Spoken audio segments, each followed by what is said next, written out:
Shalom saudara yang diberkati oleh Tuhan.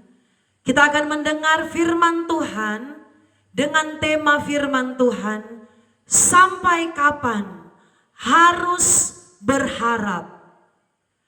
Perkataan ini atau pertanyaan ini ada banyak kali keluar dari mulut orang percaya. Sampai kapan saya harus menunggu? Sampai kapan saya harus berharap kepada Tuhan? Sampai saat ini sudah lama saya menunggu jawaban doa saya. Belum juga dijawab oleh Tuhan. Amin. Banyak kali perkataan ini muncul dalam kehidupan kita atau keluar dari mulut kita sebagai orang yang percaya kepada Tuhan. Tetapi hari ini saya rindu kita akan melihat bersama-sama kebenaran firman Tuhan yang akan menguatkan iman kita untuk terus berpengharapan kepada Tuhan. Kita akan membuka ayat firman Tuhan di dalam kitab Roma pasal yang kelima. Roma 5 ayatnya yang kelima. Mari saudara bisa memperhatikan, saya akan baca untuk kita semua. Roma 5 ayat yang kelima. Lembaga Alkitab Indonesia memberikan judul Hasil Pembenaran. Roma pasal 5 ayat 5. Dan pengharapan tidak mengecewakan, karena kasih Allah telah dicurahkan di dalam hati kita oleh Roh Kudus yang telah dikaruniakan kepada kita. Saudara perhatikan baik-baik ayat ini. Di mana ayat ini menyampaikan kepada kita semua bahwa pengharapan di dalam Tuhan tidak mengecewakan. Amin. Tetapi ada orang Kristen berkata, Ibu Pendeta, gampang sekali Ibu Pendeta berkata, pengharapan tidak mengecewakan.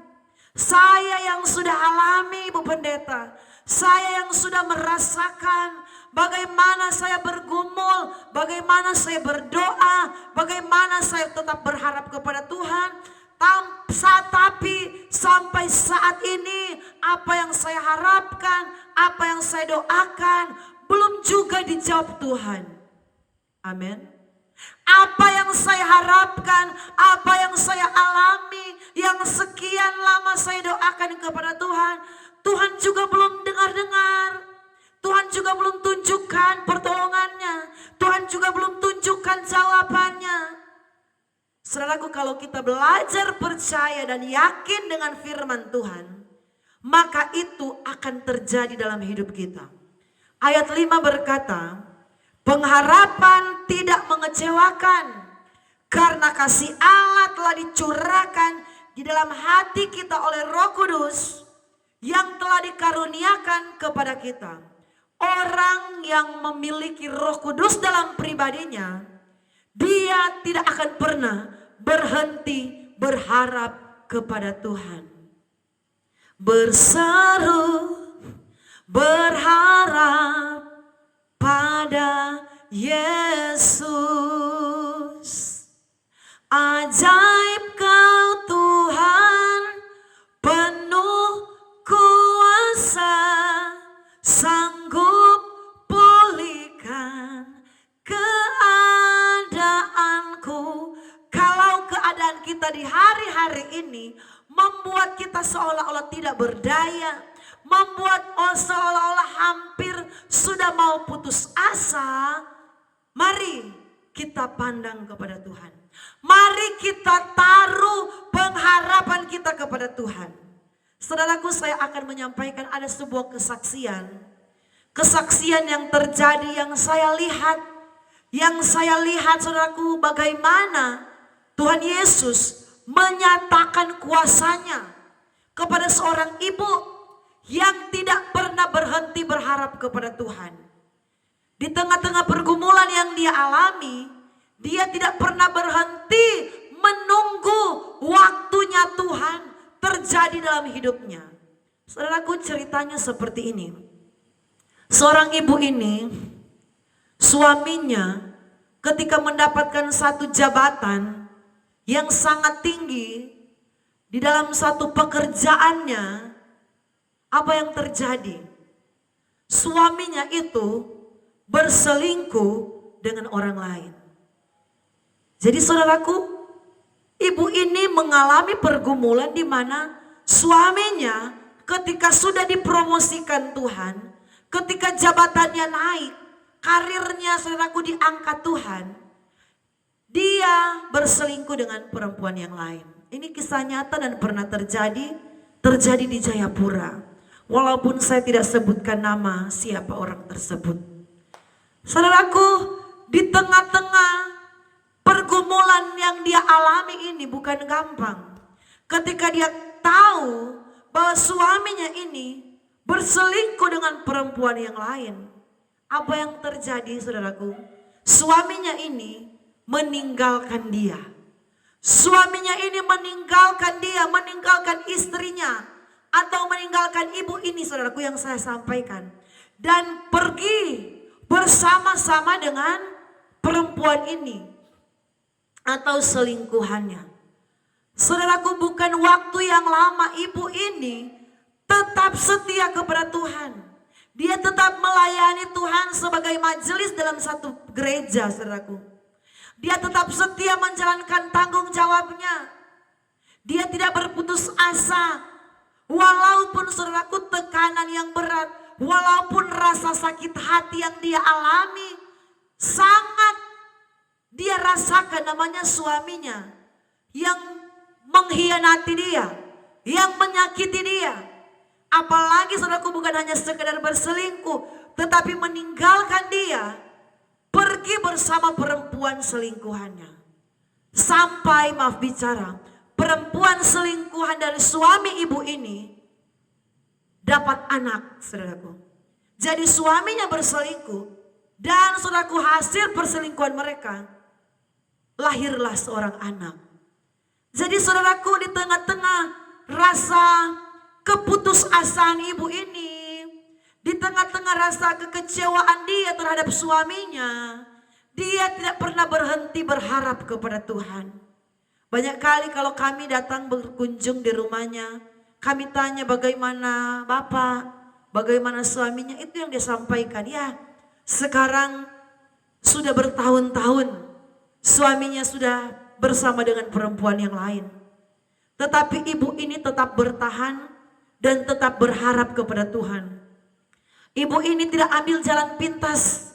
Kalau ibu-ibu yang lain ketika mengalami pergumulan seperti ini, pasti yang ibu-ibu itu putuskan ialah bercerai. Amin. Ketika suami sudah selingkuh, ya pasti yang diambil jalan satu-satunya bercerai. Tetapi ibu yang saya saksikan ini, dia tidak mengambil keputusan yang seperti itu. Dia tetap mempertahankan bahwa apa yang dipersatukan Tuhan itu tidak dapat dipisahkan atau diceraikan oleh manusia. Dia tetap berharap kepada Tuhan walaupun suaminya ini sudah ada anak dengan selingkuhannya. Saudara bisa bayangkan, bukan hanya 1 tahun suaminya ini pergi lari bersama dengan perempuan ini. Bukan hanya 2 tahun, bukan hanya 3 tahun, 5 tahun, 6 tahun. Tetapi saudaraku 10 tahun lebih. 10 tahun lebih itu bukan jangka waktu yang singkat. 10 tahun lebih suaminya ini pergi meninggalkan dia. Pergi dengan perempuan yang lain sampai mereka bisa ada anak dengan selingkuhannya. Saudara bisa bayangkan betapa besarnya pengharapan ibu ini kepada Tuhan. Ketika kami datang setiap tahun, kami datang bawa undangan kepada ibu ini, undangan untuk perayaan Natal. Dia menceritakan bagaimana dia tetap percaya kepada Tuhan. Dia tetap mendoakan suaminya untuk kembali. Saudara bisa bayangkan 5 tahun saja kita ditinggalkan oleh suami kita atau kita ditinggalkan oleh istri kita. Pastinya kita tidak akan pernah berharap untuk suami kita akan kembali lagi. Atau istri kita akan kembali lagi. 5 tahun saja itu sudah sangat lama. Tetapi ibu ini 10 tahun lebih dia berharap terus kepada Tuhan. Dia tetap setia beribadah. Dia tidak malas dalam beribadah sebagai majelis dalam satu gereja. Dia tetap rajin mencari Tuhan. Di tengah-tengah beban berat yang dia alami, dia tidak pernah berputus asa. Walaupun air mata, walaupun saudaraku dia mengalami bagaimana kesedihan yang besar, yang teramat dalam harus dia alami ketika suaminya meninggalkan dia. Tetapi inilah contoh bagaimana pengharapan kepada Tuhan tidak boleh putus-putusnya. Sampai kapan saya harus berharap kepada Tuhan? Sampai Tuhan menyatakan kuasanya. Saudaraku, apa yang terjadi? Di tengah-tengah kesedihan yang ibu ini alami, tetapi dia tidak pernah meninggalkan Tuhan. Dia tetap setia dengan tugasnya. Dia tetap setia beribadah, dia cari Tuhan. Dia memuliakan Tuhan, saudaraku. Tuhan berperkara ajaib di tengah-tengah kehidupannya. Mungkin bagi orang lain itu sudah mustahil. Mustahil 10 tahun lebih suami yang sudah berselingkuh, yang sudah punya anak dengan selingkuhannya, bisa kembali lagi dengan istrinya. Mustahil ya saudaraku. Tetapi apa yang mustahil bagi mata manusia, itu tidak mustahil bagi Tuhan. Tuhan buat suaminya ini kembali kepada istrinya atau kembali kepada ibu yang saya sampaikan. 10 tahun lebih ibu ini harus berharap kepada Tuhan. Dia tetap menanti, dia tetap memaafkan suaminya, saudaraku. Saudaraku, luar biasa. Dia menunggu dan dia tidak pernah kecewa di tengah-tengah penantiannya kepada Tuhan. Di tengah-tengah dia berharap kepada Tuhan, dia tidak pernah kecewa. Dia tidak pernah mempersalahkan Tuhan. Kalau kami sharing dengan dia, berbicara dengan ibu itu, saudaraku, dia cuma berkata dia maafkan suaminya. Dia menerima suaminya. Setiap saat dia mendoakan suaminya supaya kembali. Dan saudaraku, Tuhan buat apa yang tidak pernah terpikirkan oleh pikiran manusia. Akhirnya suaminya ini yang sudah 10 tahun lebih meninggalkan dia, hidup bersama-sama dengan perempuan yang lain, akhirnya kembali dengan istrinya atau kembali dengan ibu ini. Dan rumah tangga mereka, saudaraku, hari-hari ini sudah dipulihkan Tuhan. Bapak ini Tuhan sudah pulihkan. Rumah tangga mereka Tuhan pulihkan. Saya berkata luar biasa sekali.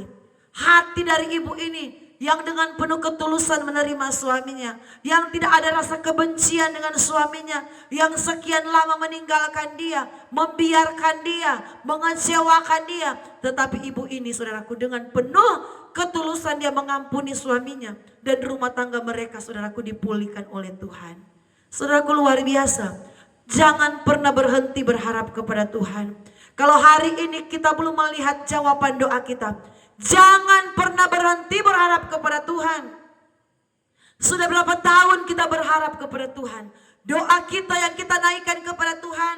Banyak kali orang berkata, saya sudah lama sekali menunggu. Saya selalu berdoa, saya sudah berharap kepada Tuhan. Sampai saat ini saya belum melihat pertolongan Tuhan. Saudara dengar apa yang saya saksikan tadi. 10 tahun lebih dia berharap kepada Tuhan. Dia menyerahkan seluruh, saudaraku, penantiannya hanya kepada Tuhan. Dan Tuhan menjamah. Bagi manusia tidak mungkin lagi suaminya yang sudah punya anak dengan selingkuhannya akan diubahkan Tuhan. Tetapi itulah cara Tuhan. Ayat yang kelima, Roma 5 ayat 5 tadi yang kita baca. Dan pengharapan tidak mengecewakan, karena kasih Allah telah dicurahkan di dalam hati kita oleh karena Roh Kudus yang telah dikaruniakan kepada kita. Orang yang selalu berharap kepada Tuhan, itu tandanya ada Roh Kudus di dalam pribadinya. Amin. Kita harus punya Roh Kudus dalam hidup kita. Karena apa? Roh Kudus, karya Roh Kudus itu apa? Atau pekerjaan Roh Kudus itu apa? Ialah penghibur. Roh Kudus yang menghibur kita. Di tengah-tengah kita berharap kepada Tuhan, di tengah-tengah kita menunggu jawaban doa yang belum terjadi dalam hidup kita, di tengah-tengah kita menantikan jawaban doa kita, Roh Kuduslah yang menolong kita, yang memampukan kita, yang menguatkan kita, yang memberikan penghiburan di tengah-tengah keputusasaan kita. Saudara yang diberkati oleh Tuhan, jangan pernah berhenti untuk berharap kepada Tuhan sampai kita melihat kuasa Tuhan itu terjadi dalam hidup kita. Memang tidak gampang untuk seseorang berharap kepada Tuhan, itu akan diuji dalam hal waktu. Amin. Waktu yang akan membuktikan pengharapan kita kepada Tuhan. Memang ketika kita berharap kepada Tuhan, itu belum langsung akan dijawab oleh Tuhan.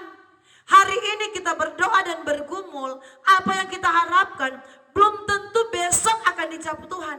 Kadangkala bertahun-tahun, membutuhkan waktu yang panjang. Kadangkala singkat jawaban Tuhan, karena Tuhan tahu yang terbaik di dalam hidup kita. Tetapi di sini sebagai orang Kristen, sebagai orang percaya, memang Tuhan melatih benar-benar pengharapan kita ini, saudaraku. Tuhan melatih, benar tidak kamu hanya berharap kepada Tuhan, atau kamu mencari jalan pintas untuk apa yang kamu rindukan, apa yang kamu butuhkan segera kamu alami. Tuhan, saudaraku, menguji pengharapan kita. Apakah hanya kepada Tuhan? Pengharapanku hanya padamu. Amin. Saat ku tak melihat jalanmu, saat ku tak mengerti rencanamu. Saudaraku, kadangkala kita belum melihat jawaban Tuhan. Kita tidak mengerti rencana Tuhan. Apa sih sebenarnya rencana Tuhan dalam hidup saya? Saya sudah berharap, saya sudah berdoa, tetapi apa yang saya harapkan dan doakan belum pernah terjadi. Bahkan belum juga terjadi dalam hidup saya. Saudaraku, Tuhan sementara menguji. Tuhan sementara melihat pengharapan kita. Apakah benar-benar hanya kepada Tuhan? Saudaraku, mari kita baca di ayat yang kedua dan ayat yang ketiga. Roma 5 ayat 2 sampai ayat yang ketiga saya baca, kita berperhatikan. Oleh Dia kita juga beroleh jalan masuk oleh iman kepada kasih karunia ini. Di dalam kasih karunia ini kita berdiri dan kita bermegah dalam pengharapan akan menerima kemuliaan Allah. Dan bukan hanya itu saja, kita malah bermegah juga dalam kesengsaraan kita. Karena kita tahu bahwa kesengsaraan itu menimbulkan ketekunan. Ternyata saudaraku, orang yang berharap kepada Tuhan kadangkala harus melewati yang namanya kesengsaraan. Amin. Pengharapan kita kepada Tuhan harus diuji lewat kesengsaraan. Kesengsaraan itu enak atau tidak, saudaraku? Pastinya tidak mengenakan. Alkitab berkata, kita bermegah juga dalam kesengsaraan kita. Jadi untuk kita menerima apa yang kita harapkan kepada Tuhan, itu harus melewati yang namanya kesengsaraan. Artinya tidak enak, tidak langsung menerima jawaban doa kita, tidak langsung menerima jawaban dari Tuhan apa yang kita harapkan selama ini. Harus diuji dengan yang namanya kesengsaraan. Saudaraku, jangan kita menjadi orang Kristen yang mentalnya mental kerupuk. Ketika Tuhan belum menyatakan pertolongannya, kita sudah lemah. Ketika kita belum melihat jawaban Tuhan, kita langsung down. Kita harus menjadi orang Kristen yang punya iman teguh kepada Tuhan. Yang harus melewati yang namanya kesengsaraan. Ketika kita bisa melewati yang namanya kesengsaraan, kita akan mengalami yang namanya pengharapan di dalam Tuhan. Tidak mengecewakan. Apa yang kita harapkan Tuhan akan kerjakan dalam hidup kita. Saudaraku, kami mau bersaksi kepada saudara apa yang kami alami di hari-hari ini. Di mana Tuhan sementara menguji pengharapan kami kepada Tuhan. Tuhan yang kami layani sementara menguji seberapa besar engkau berharap kepada Tuhan. Saudaraku, Tuhan meluaskan segala sesuatu yang kami alami di hari-hari ini. Yang kami alami dan kami katakan, Tuhan, kami katakan ini cukup berat dan cukup sulit untuk kami alami. Di mana Tuhan menguji kami, apakah kami akan tetap berharap kepada Tuhan, atau kami akan putus asa, atau kami akan kecewa dengan Tuhan. Kami diizinkan Tuhan mengalami kesulitan hidup, saudaraku. Beberapa minggu yang lalu, Di tengah-tengah kami sangat membutuhkan keuangan. Kami sangat membutuhkan keuangan, saudaraku. Apa yang kami alami? Kami kemasukan pencuri atau kemalingan. Pencuri masuk di gereja di tengah malam dan dia mengambil apa yang dia boleh ambil. Saudaraku, dan ini kami alami. Tuhan luaskan. Di tengah-tengah kami sementara bergumul, Tuhan buka jalan dalam pergumulan kami, dalam beban berat yang kami alami, saudaraku. Kami kecurian. Artinya, saudaraku, yang selama ini, saudaraku, kami sementara mengumpulkan keuangan untuk, saudaraku, keperluan kami yang cukup besar, kami harus kehilangan. Saudaraku, Tuhan menguji kita, Tuhan menguji kami dengan hal seperti ini. Saudaraku, dan kami harus diuji Tuhan. Tuhan berikan kami berkat anak, 6 orang anak. Dan saudaraku, saat ini baru 2 anak yang saat ini mengikuti pendidikan. Puji Tuhan, anak yang 2 yang masih kecil memang belum waktunya untuk sekolah. Tetapi 4 orang anak, saudaraku, sudah waktunya mereka untuk sekolah. Dan Tuhan harus, dan kami harus diuji Tuhan tentang pengharapan kepada Tuhan. Tentang bagaimana kami tidak boleh mempersalahkan Tuhan. Di tengah-tengah kami harus kehilangan, kecurian. Anak kami, saudaraku, baru 2 yang bersekolah. 2 belum bersekolah. Karena apa? Karena kami dalam keadaan yang terjepit. Anak yang satu, saudaraku, yang nomor 4. Dia ketika 2 tahun yang lalu, dia masih kelas 5. Dia harus pending dulu sekolahnya, alias berhenti sementara sekolahnya. Karena apa? Ketika dia akan masuk kelas 6, kami sudah tidak berdaya dalam hal keuangan. Kami bergumul terus kepada Tuhan. Tuhan, tolong buka jalan untuk pendidikan anak-anak kami. Tetapi sampai saat ini kami belum melihat bagaimana pertolongan Tuhan itu terjadi. Tetapi itu tidak membuat iman kami menjadi lemah. Itu tidak membuat pengharapan kami menjadi lemah. Dan di hari-hari ini, saudaraku, jemaat berkata, Ibu Gembala, saya mau ibadah, tolong jemput. Kami berkata kepada jemaat, maaf, kami belum bisa jemput. Mobil operasional dalam keadaan rusak. Dan itu juga membutuhkan anggaran, harus kami bawa ke bengkel. Saudaraku, seolah-olah ada begitu banyak peristiwa yang berentetan, yang membuat atau yang menguji pengharapan kami apakah akan tetap kepada Tuhan, atau kami akan kecewa dengan keadaan yang kami alami, saudaraku. Anak yang nomor 4, dia berkata kepada saya, "Mak, kapan saya akan sekolah?" Saya bilang kepadanya, dia yang baru kelas 5, saudaraku. Saya bilang, kamu sabar, banyak berdoa kepada Tuhan. Supaya Tuhan berkati kita, Tuhan kirim berkat, pasti kamu akan mama sekolahkan. Jadi kamu bersabar mengalah dulu, sekarang kakakmu dulu yang sekolah, yaitu kakak nomor 3, Yakub. Kamu sabar dulu, kakakmu dulu yang sekolah, karena dia umurnya sudah lebih tua dari kamu. Kamu berdoa supaya Tuhan buka jalan. Jadi sekarang saudaraku, ada baru 2 anak yang kami sekolahkan. Yang nomor 3 dan yang nomor 2 yang ada di kampung. Itu pun yang ada di kampung dia sudah katakan kepada kami, "Mak, saya ini sudah mau PKL." Dia SMEA, saudaraku, atau SMK. Sudah kelas 2 SMK dan dia sudah harus PKL. Dia bilang, "Mak, saya ada kebutuhan banyak sekali. Saya PKL jauh dari tempat tinggal Oma." Karena dia tinggal di Oma. "Saya harus sediakan bayar kos, baru seragam-seragam, kebutuhan saya untuk PKL." Saya bilang, bersabar, banyak berdoa kepada Tuhan.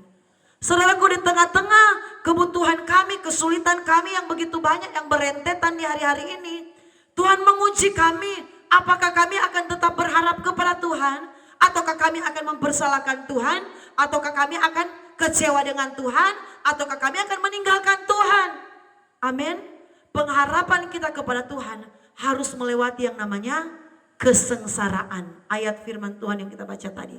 Harus melewati kesengsaraan. Dan sampai hari ini kami tetap mengucap syukur kepada Tuhan. Kami tetap berterima kasih kepada Tuhan.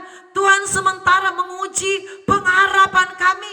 Sampai kapan kami harus berharap kepada Tuhan. Walaupun Tuhan tidak menjawab doa kami, kami akan tetap berharap kepada Tuhan. Kami akan tetap mengucap syukur kepada Tuhan. Kami akan tetap melayani Tuhan dengan sekuat tenaga kami. Kami akan tetap melayani Tuhan sampai nafas kami yang terakhir. Saudaraku, pengharapan kita kepada Tuhan harus benar-benar full. Sungguh-sungguh kita berharap kepada Tuhan. Walaupun hari ini kita belum melihat apa yang kita harapkan itu terjadi.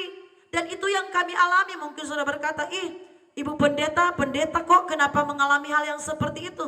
Kami bersyukur, kami bermegah di dalam Tuhan. Walaupun kami harus melewati kesengsaraan dalam pelayanan. Ada beberapa anak kami yang belum masuk sekolah karena keadaan kami.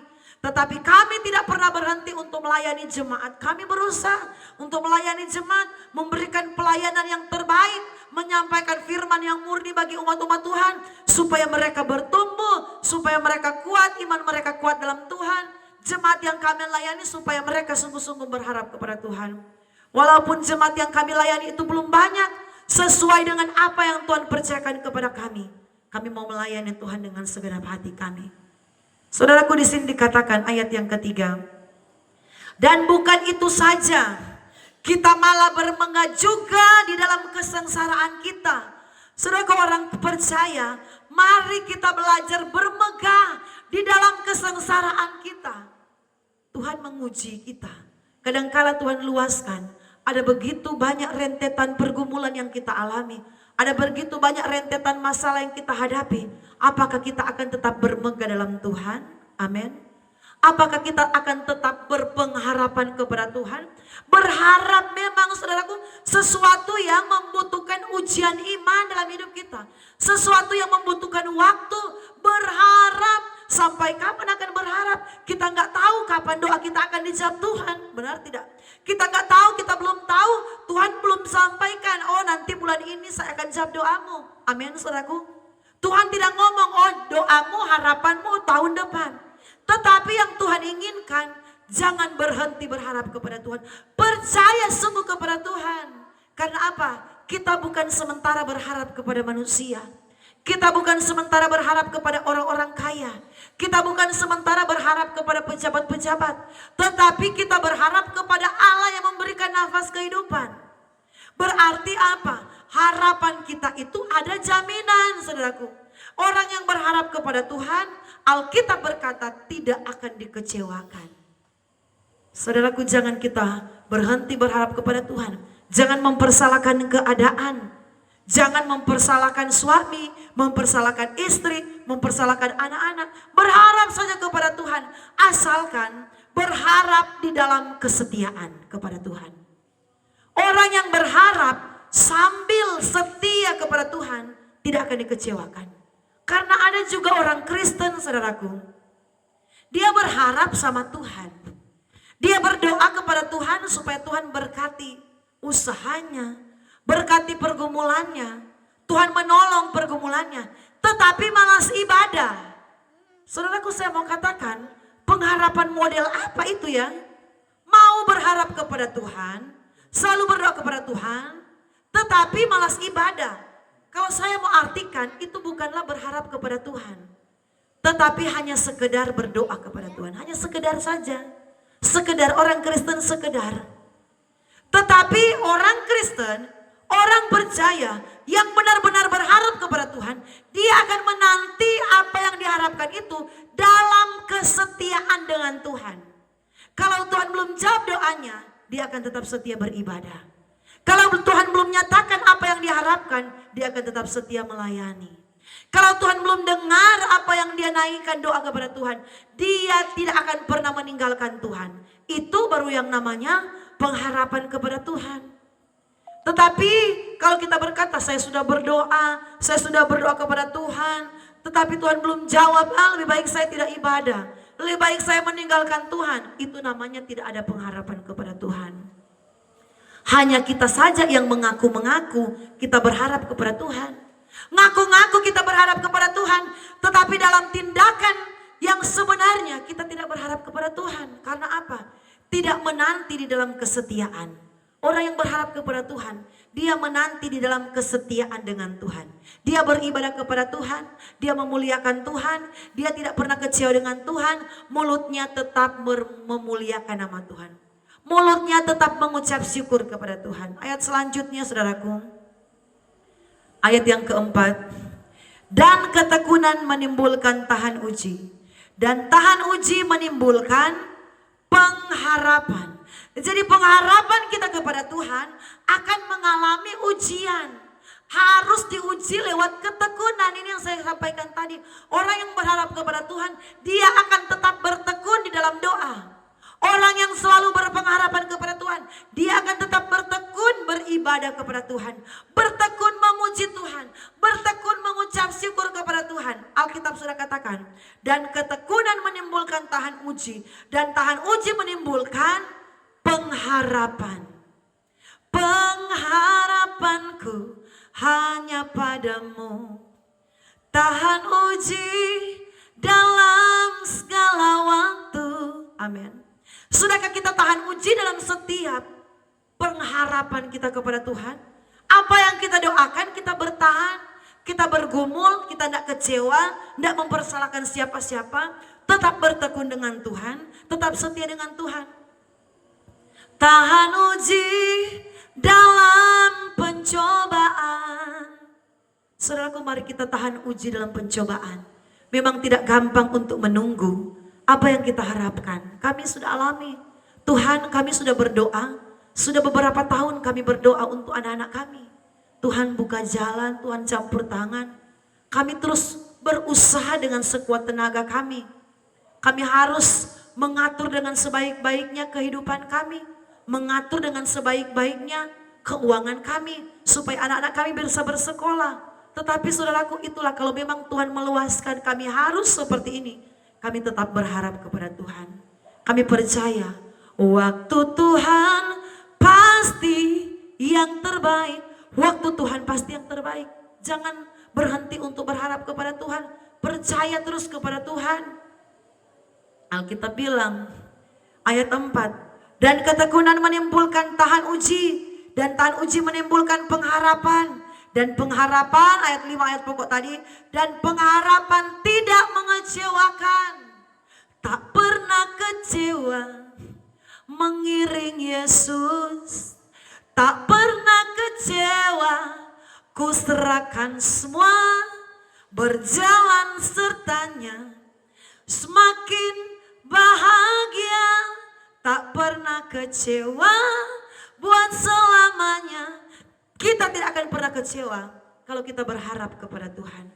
Kita tidak akan pernah kecewa kalau pengharapan kita kepada Tuhan. Meskipun hari ini apa yang kita harapkan belum kita terima. Jangan pernah berhenti berharap kepada Tuhan. Bukan hanya saudara yang mengalami ini. Kami pun sebagai hamba Tuhan mengalami bagaimana kami harus menunggu. Kami harus menanti di dalam bertekun dengan Tuhan. Tetap bersyukur kepada Tuhan. Tetap bersemangat melayani Tuhan. Tetap bersuka cita melayani Tuhan. Walaupun apa yang kami doakan. Walaupun apa yang kami harapkan kepada Tuhan belum terjadi. Belum dijawab Tuhan. Kami belum terima. Tetapi kami tidak akan berhenti untuk berharap kepada Tuhan. Karena memang Tuhan sudah katakan. Kita harus melewati yang namanya kesengsaraan. Kita harus melewati yang namanya ketekunan.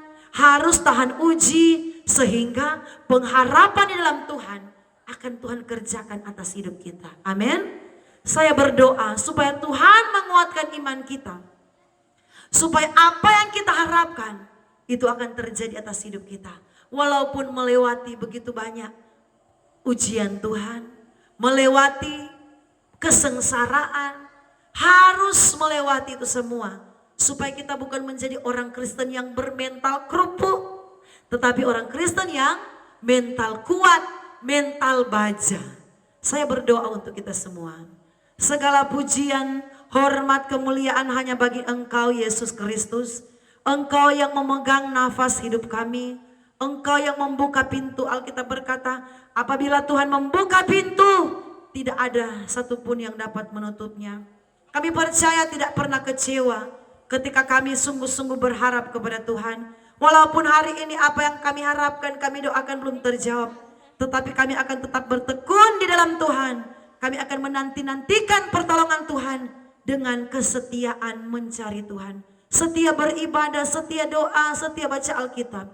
Tuhan kuatkan iman kami. Kami tidak menjadi lemah, kami tidak menjadi putus asa. Semua pemirsa yang sudah menonton khotbah ini sampai habis, Tuhan memberkati yang sudah like dan subscribe. Tuhan berkati dengan berkat-berkat yang besar. berkat-berkat yang datangnya daripada Engkau sendiri. Dalam nama Tuhan Yesus Kristus, haleluya, amin.